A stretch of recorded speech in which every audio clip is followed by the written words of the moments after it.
Hey guys, just working on the van today, and I had the top off, so I thought I'd give you the overhead view of the Subaru conversion.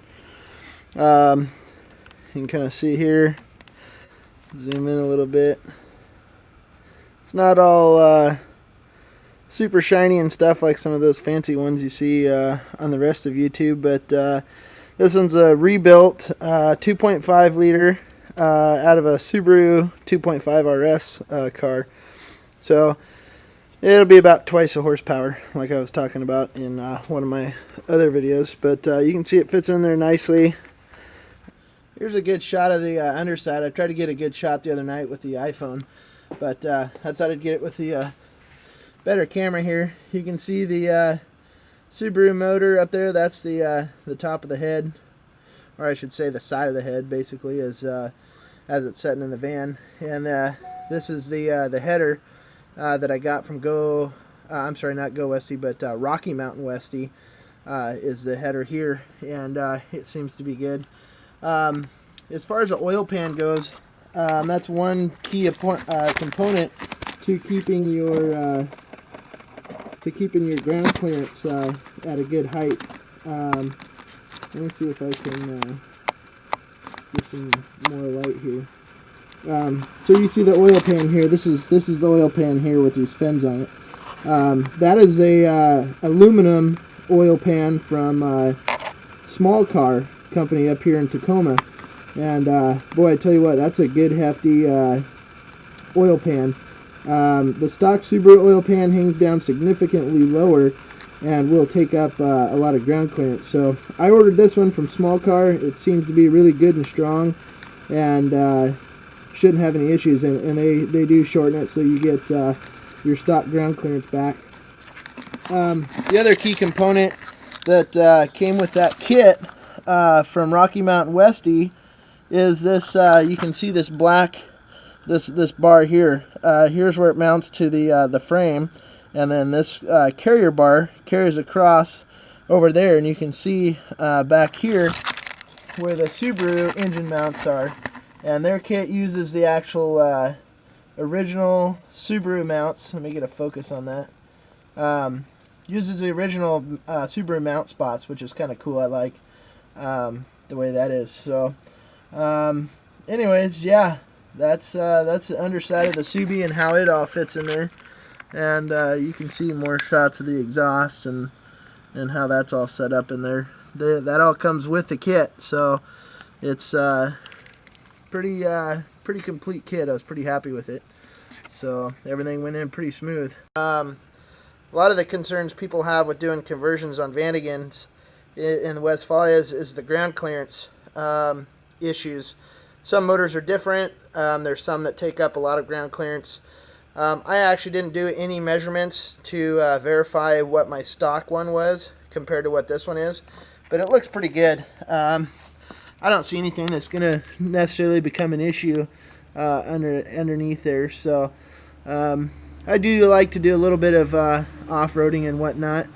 Out in the desert, it's fun to hit some trails and get into some backcountry. So anyways, I don't see any issues there, so that should be fun. When I picked up the Subaru motor, there was no apparent cruise control mechanism. So I did a little research and came up with an idea of how I was able to adapt the Vanagon cruise control mechanism over to the Subaru. This cruise control mechanism is hooked up there on those pipes where you see a little bit of that corrosion, and it hooks up to the throttle body via that linkage. And a vacuum pump pulls that throttle open and closed depending on the speed that it's going where your cruise control is set. So that's how that works. So what I was able to do is take off the vacuum diaphragm that hooks up to that throttle linkage and convert it over to the Subaru. And we'll look here inside the Subaru setup here. Right there is the throttle mechanism, and there's an inner and an outer.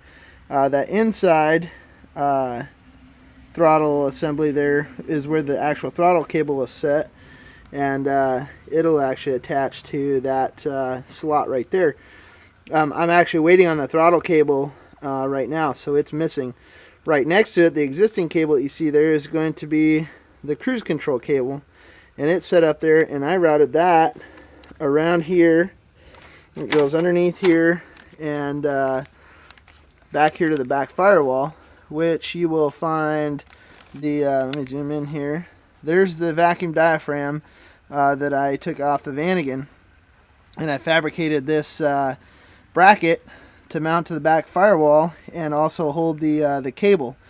Right here you can see where I used a nut and a bolt, and I drilled a hole through it, and that's how I attached the cable to it. So now the throttle cable will get, or the cruise control cable will get pulled there, and that in turn is opening and closing that throttle there. There's a vacuum line that hooks up right there to the back of that diaphragm pump. That diaphragm. That hose runs over and is hooked to this piece right here. Vacuum pump right here is the stock Vanagon vacuum pump in its stock position. I didn't touch any of that when I took the Vanagon stuff out, so it's still hooked up to the wiring for the cruise control.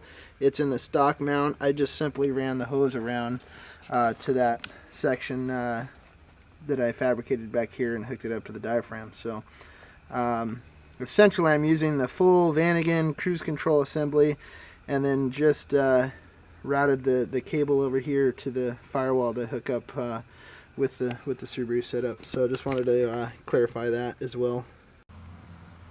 One of the upgrades I did when I converted over to the Subaru motor due to the higher horsepower was I upgraded the transmission cooling system. The original Vanagon system used engine coolant from the motor and went down to a heat exchanger mounted to the transmission and cooled the transmission oil that way. And they said it was not a very good idea. As these systems get older, you run the chance of that system failing and you mixing coolant with tranny fluid into your transmission and also into your cooling system.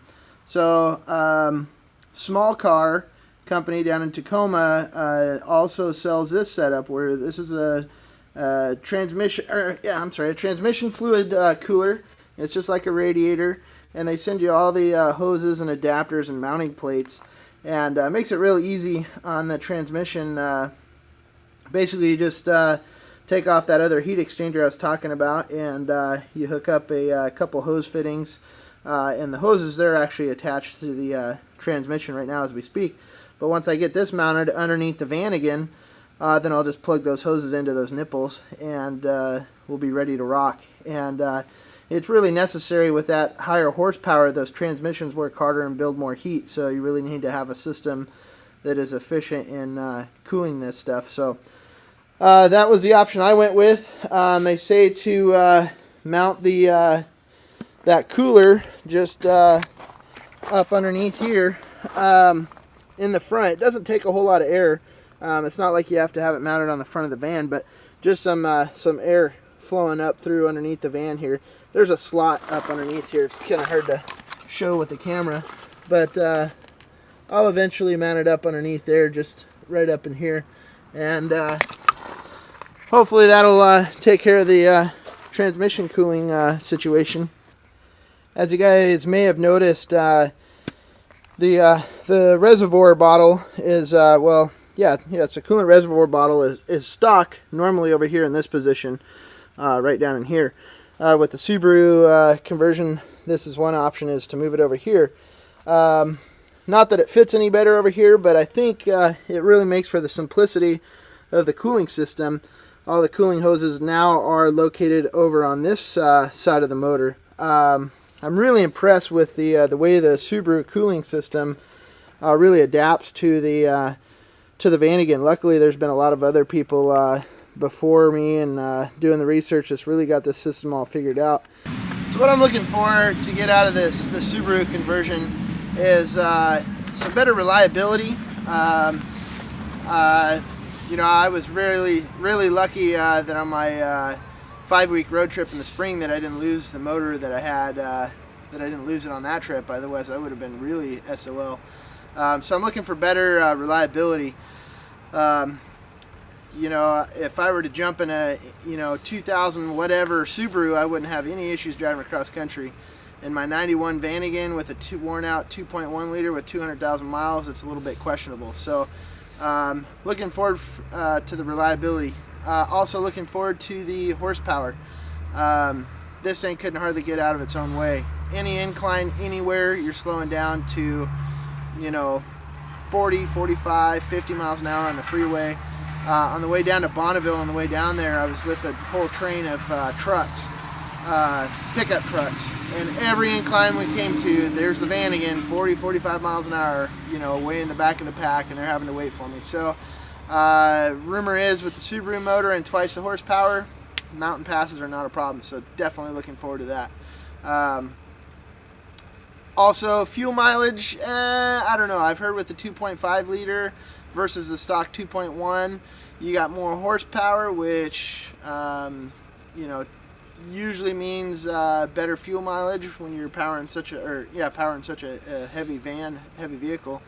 So I don't know what to expect on fuel mileage. I wouldn't be surprised if it's a little better than what I was getting before, just because you got better power to get your way around. You're not constantly flooring it everywhere just to get somewhere.